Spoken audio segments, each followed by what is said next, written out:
اللهم إنا نسألك حسن الصيام وحسن الختام، ولا تجعلنا من الخاسرين في رمضان.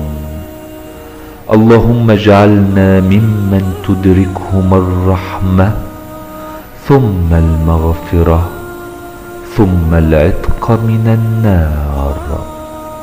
اللهم اجعلني فيه من المستغفرين، واجعلني فيه من عبادك الصالحين القانطين، واجعلني فيه من أوليائك المقربين برأفتك يا أرحم الراحمين.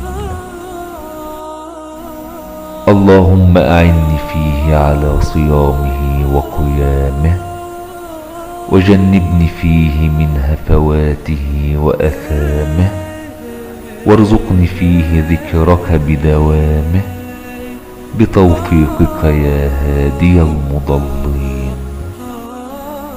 اللهم ارزقني فيه رحمة الأيتام، وإطعام الطعام، وإفشاء السلام، وصحبة الكرام بطولك يا ملجأ الآملين. اللهم اجعل لي فيه نصيبا من رحمتك الواسعة، واهدني فيه لبراهينك الساطعة، وخذ بناصيتي إلى مرضاتك الجامعة بمحبتك يا أمل المشتاقين.